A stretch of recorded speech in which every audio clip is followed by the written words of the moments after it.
Parang totoo ito. Ang talino mutay. Must read isang patibong ni Duterte ang kanyang pagsama sa Netherlands at nahulog ang TNT at Marcos administration.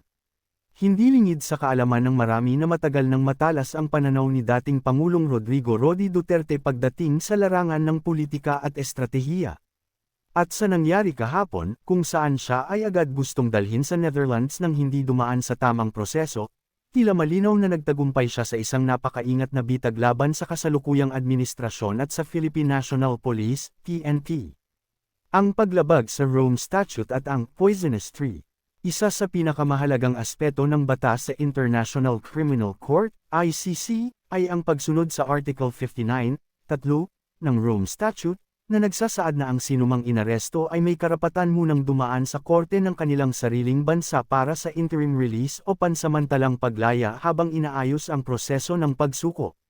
Ang competent authority sa kasong ito ay ang Hukuman Supreme Court PH ng Pilipinas, at ang custodial state ay ang Pilipinas din. Ngunit ano ang nangyari? Isinakay sa eroplano si Duterte papunta sa Netherlands nang hindi man lang dumaan sa tamang proseso. Ito ay isang malinaw na paglabag sa batas ng ICC mismo. Ibig sabihin, anumang kasunod na hakbang, mula sa paglilitis hanggang sa anumang hatol, ay maituturing na fruits of a poisonous tree.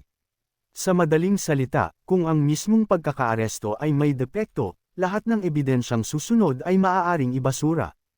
Ang pagkana ni Duterte, bakit hinayaan niyang mangyari ito? Maraming nagtatanong, bakit hindi lumaban si Duterte? Bakit tila tanggap niya ang nangyari? Ang sagot ay makikita sa mismong mga salitang kanyang binitiwan. Mas mahigit, naiintindihan ko mga yan dahil trabaho nila ito. This is why it has come to an end. Isang pahayag na puno ng kahulugan.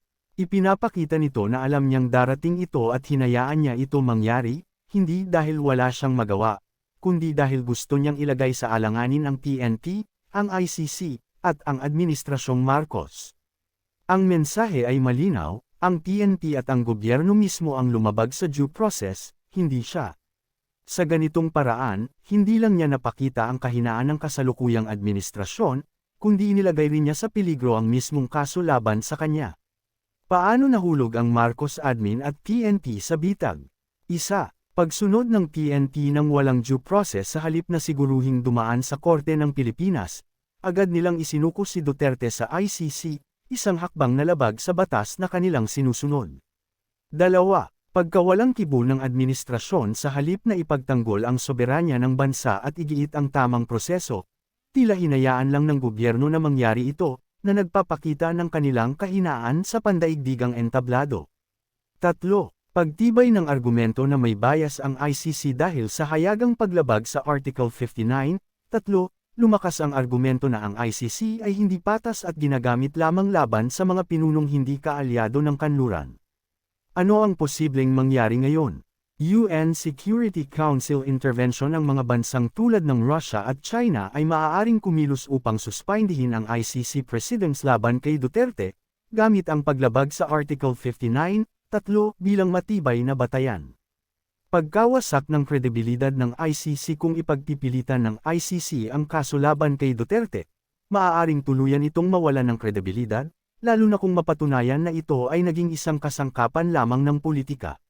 Kawalan ng legal na basehan sa kaso dahil sa fruits of a poisonous tree doctrine, posibleng may basura ang kaso laban kay Duterte, na magbibigay sa kanya ng isang makasaysayang panalo kahit pa nasa Netherlands na siya. Isang matagumpay na estratehiya, sa unang tingin, maaaring. Isipin ng iba na si Duterte ay talunan sa sitwasyong ito, pero sa mas malalim na pagsusuri, lumalabas na siya ang tunay na nagwagi, hinayaan niyang mahulog ang PNP at ang Marcos administration sa isang bitag na sila mismo ang lumapastangan sa batas, isang hakbang na maaaring magresulta sa pagbagsak ng mismong kaso laban sa kanya.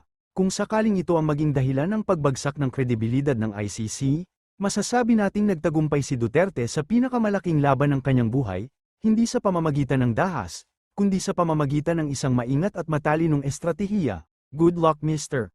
President Bongbong Marcos and PNP Torre.